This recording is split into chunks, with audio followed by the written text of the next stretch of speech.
Miquella the Kind, the most beloved of Empyreans. Saint Trina, a figure of dreams and sleep, shrouded in mystery. Their stories weave through item descriptions, whispers of NPCs, and the shadows of the lands between. But are they two figures, or one and the same? This isn't a full answer.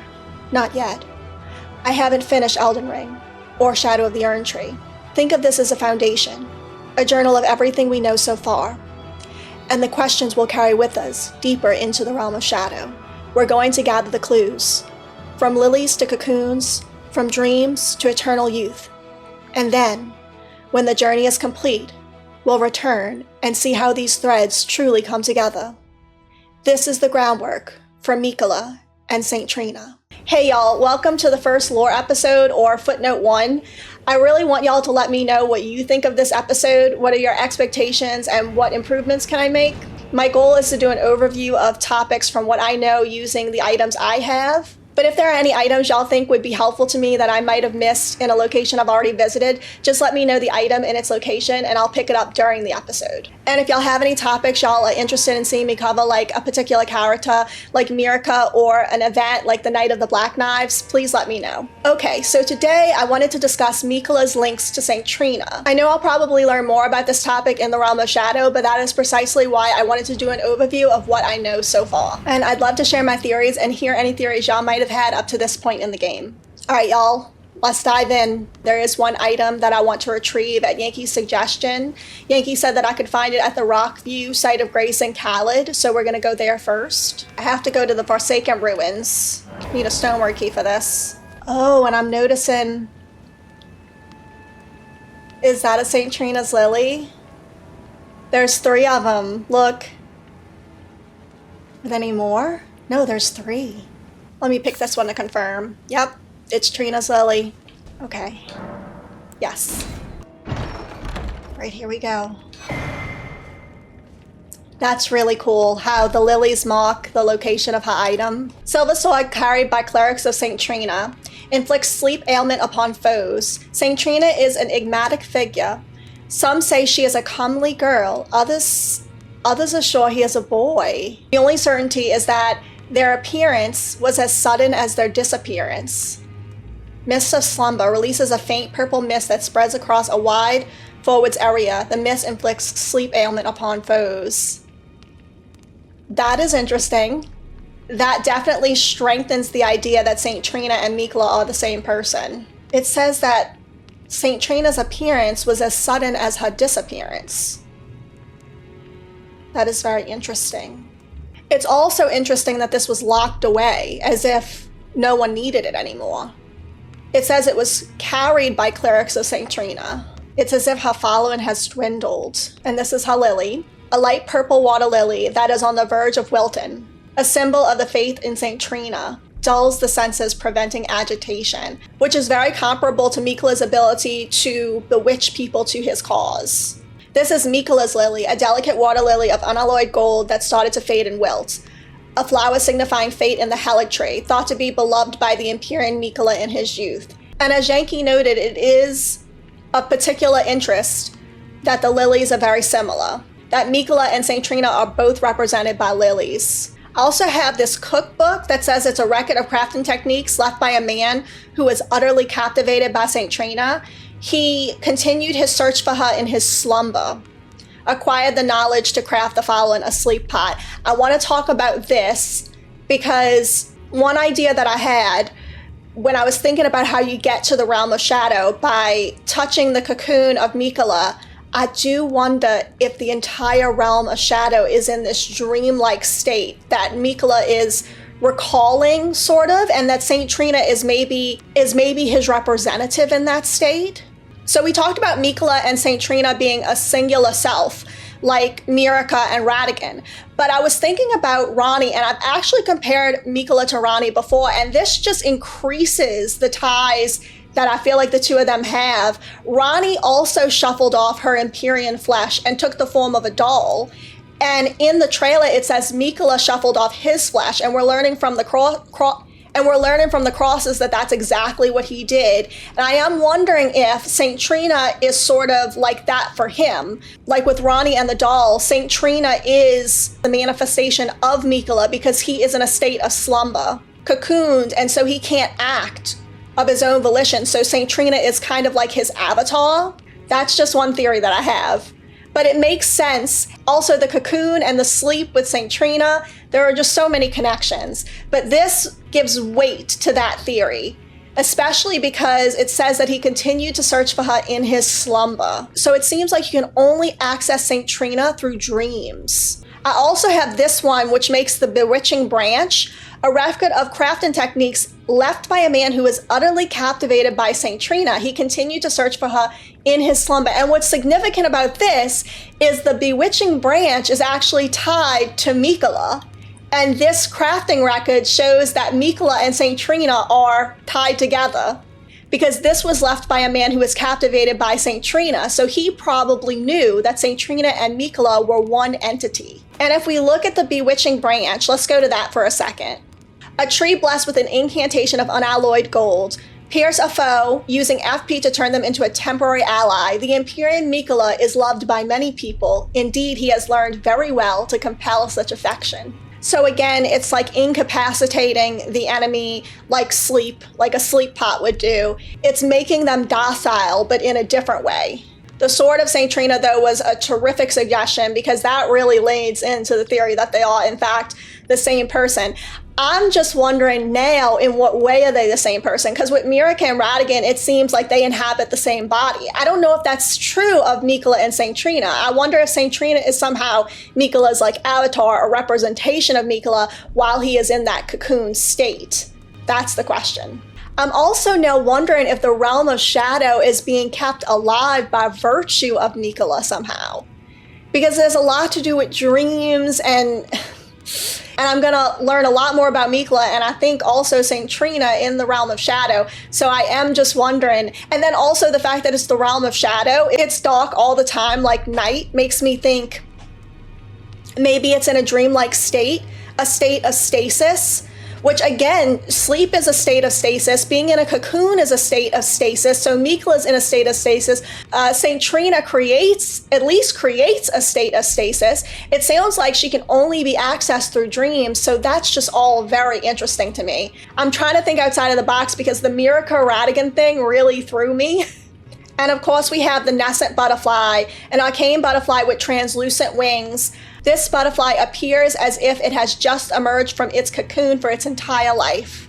I also have some arrows unique to St. Trina. Arrows carved to resemble a withered water lily, afflicts targets with a powerful sleep effect. Priests of St. Trina use these arrows to spread their teachings. The sweet oblivion of sleep can become quite the habit. So my theory on Miquella cocooning himself was that he had cocooned himself in order to find a way to grow up. Now I'm thinking that's not the reason. Maybe he cocooned himself to fall into a deep slumber so that he could dream of St. Trina and access St. Trina, which almost suggests that St. Trina may have preceded him. I also wanted to note that Miquella often makes a copy of things for his own purposes. For example, there's the Golden Order, but Miquella created unalloyed gold. When you're talking about metals, it means pure. So I am wondering if Miquella is again copying things for his own interests when it comes to St. Trina, like her lily, for example, or the way that St. Trina lulls people to sleep. He's chosen instead to influence people's actions. It's as if he's making copies of a world he feels is not working, and he thinks that these copies of these ideas and these things are better than what has come before. So it could be, perhaps, that St. Trina does precede Miquella, and he is inspired by her.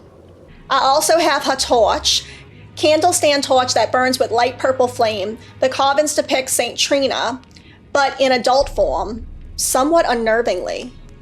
The light purple flame induces sleep, but they're depicting St. Trina in adult form, and it says somewhat unnervingly. But that detail is strange. I also have these sleep pots, which are enchanted by incantations of St. Trina. Again, this element of controlling people, but controlling people peacefully almost. Like with Miquella, he invigorates people to his cause. With St. Trina, she lulls them to sleep. So that's very similar between the two as well. I think that this grease is also attributed to St. Trina because it inflicts sleep as well. I also recently got Tolier's concoction, and I'm still thinking about how Tolier fits into all this. A condensed somniferous elixir purported to be capable of putting even an ancient dragon to sleep. For ordinary mortal, a single sip would assuredly result in swift and certain death. Tolier thought of St. Trina's sleep when he created this, but the ebony sleep he concocted had not the sweetness of nectar nor the gentleness of rest's embrace. He made this from the black syrup that Moore gave me. And it seems like he was trying to replicate St. Trina's sleep. And it sounds like St. Trina's sleep is a peaceful one, full of sweetness. But his sleep isn't. I also have Miquella's needle, one of the unalloyed gold needles that Miquella crafted to ward away the meddling outer gods. This is more to do with Miquella's obsession with unalloyed gold and him trying to stay away from the meddling outer gods. And I wonder what St. Trina has to do with all of that. Did he create St. Trina the same way that Ranni created her second body in order to avoid their fate? Miquella and Malenia are both the children of a single god. As such, they are both Empyreans, but suffered afflictions from birth. One was cursed with eternal childhood. The eternal childhood, again, a state of stasis, like a cocoon, like sleep. I also wanted to consider Mohg's remembrance as well. Wishing to raise Miquella to full godhood, Mohg wished to become his consort, taking the role of monarch. But no matter how much his bloody bedchamber he tried to share, he received no response from the young Empyrean. This is why I believed that Miquella cocooned himself to grow. I don't know if full godhood means growing up, though. Full godhood could mean something else. Maybe full godhood means connecting with his second self, St. Trina. Maybe once they are connected, combined, made one would mean being made whole. Maybe the fact that Miquella is in stasis is because of his connection to St. Trina.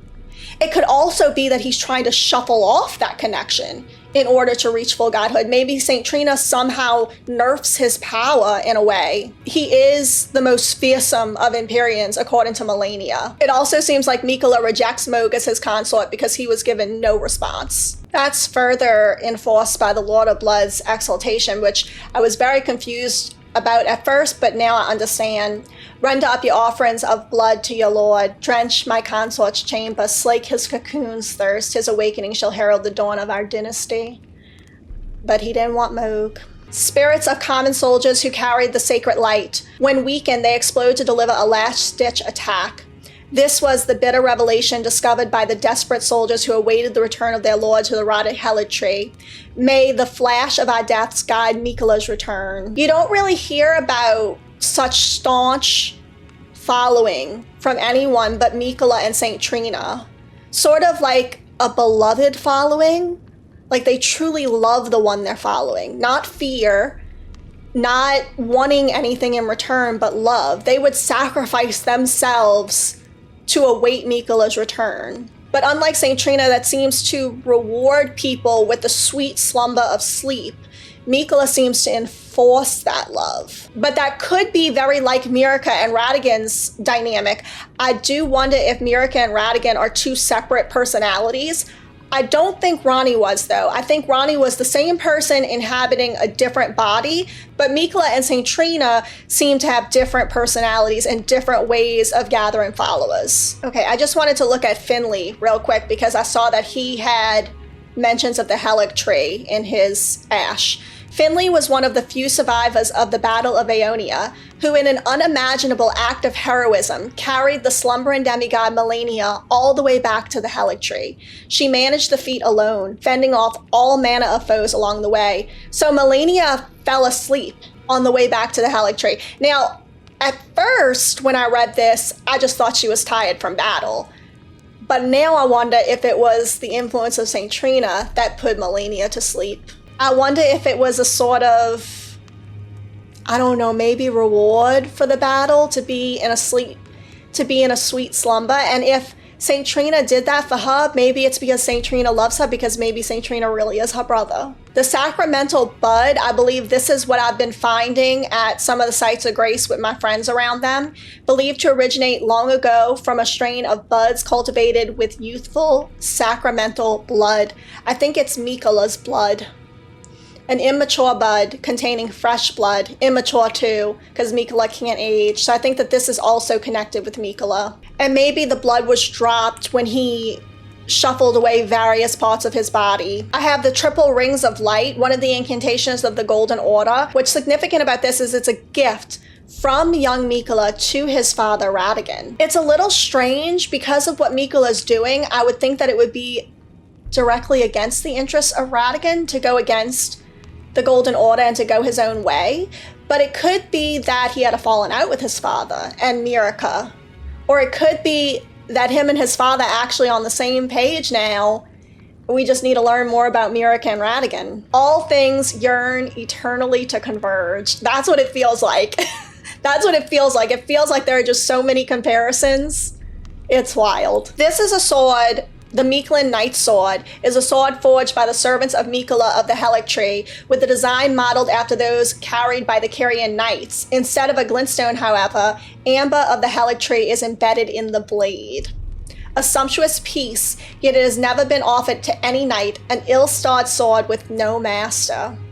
What's interesting about this is that it's modeled after those carried by the Carian Knights. Again, I'm wondering if Miquella has connections with the Carian royalty, meaning Ranni, and I'm seeing connections between Miquella and Ranni. I have this sword too, the Golden Epitaph, a sword made to commemorate the death of Godwyn the Golden, first of the demigods to die, infused with a humble prayer of a young boy. Oh brother, Lord brother, please die a true death. I'm assuming the young boy is Miquella. And his wish that his brother die a true death. I know that that's what Ranni wanted. She instigated the Knight of the Black Knives. And I am wondering if they were all in cahoots. I am wondering if they were all in cahoots.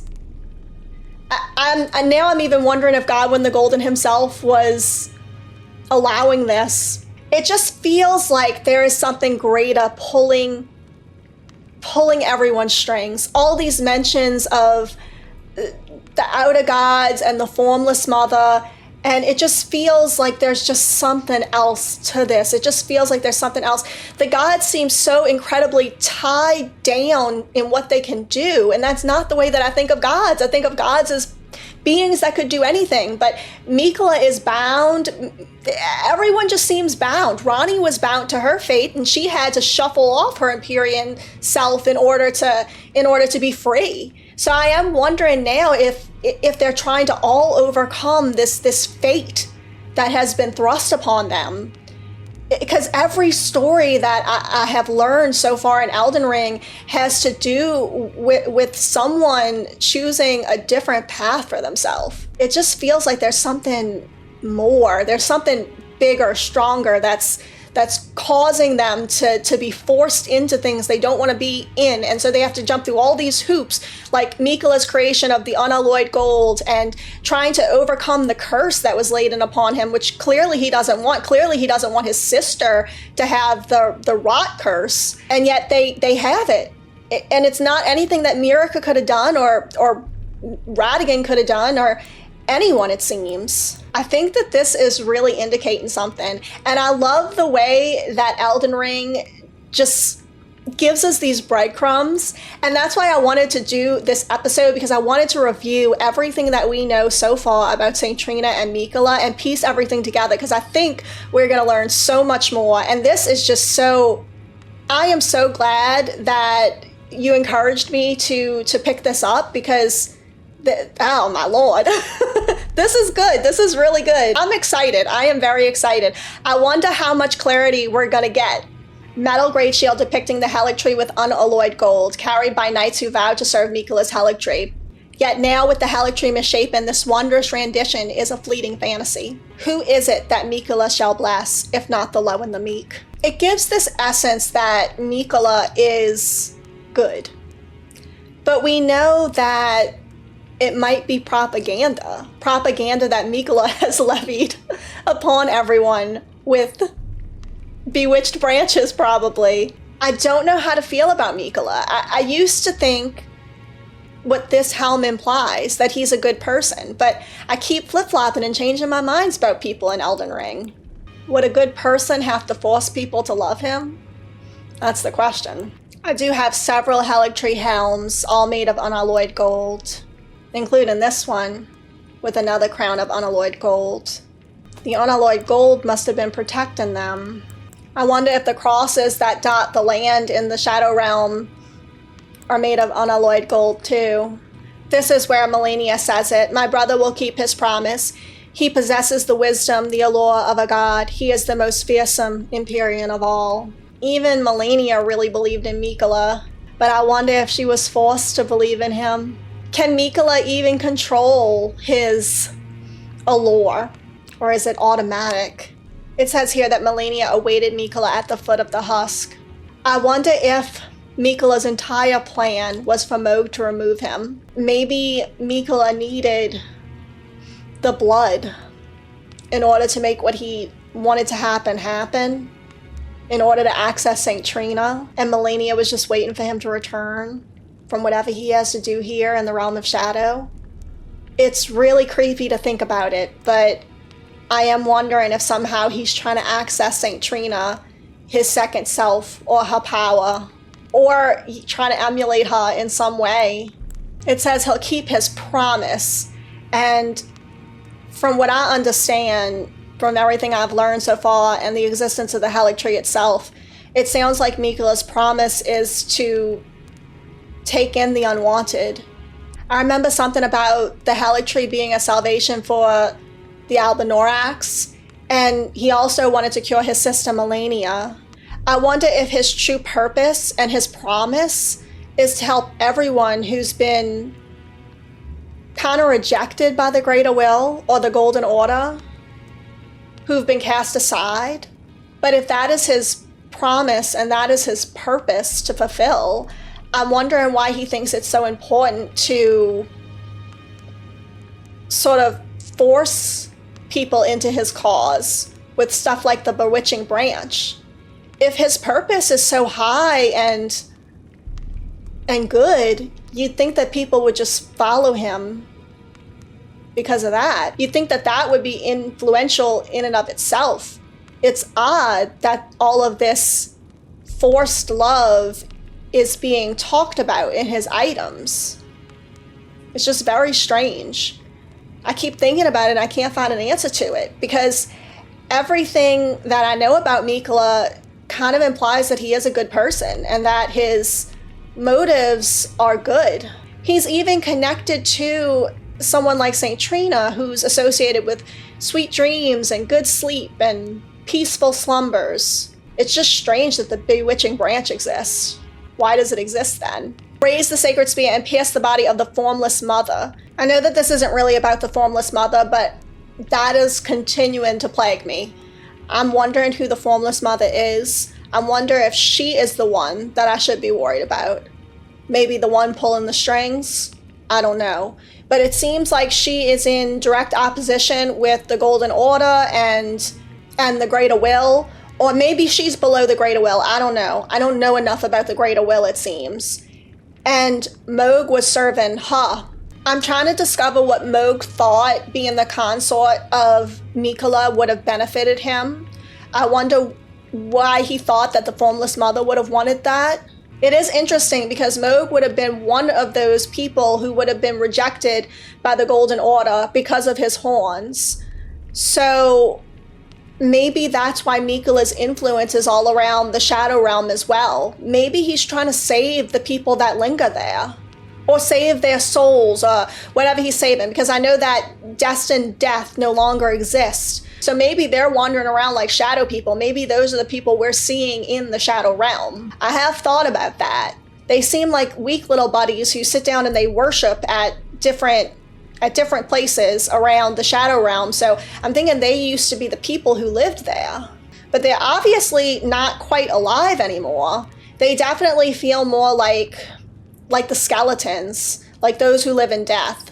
So I am wondering if Miquella is there to help them that can't be the only reason Miquella's there. I think seeking St. Trina is the ultimate purpose. Something about St. Trina, and maybe their union, will fulfill Miquella's promise. There are two ways I think you could think about St. Trina and Miquella. You could think about it like a Marika Radigan situation, or you could think about it more like a Ronnie, her real body versus her doll body situation, where maybe St. Trina is more of an avatar for Miquella's soul because Miquella is asleep in the cocoon. I just think that Miquella must be trying to do something in that cocoon. Melania said that Miquella was the most fearsome of all. So why would he need more power?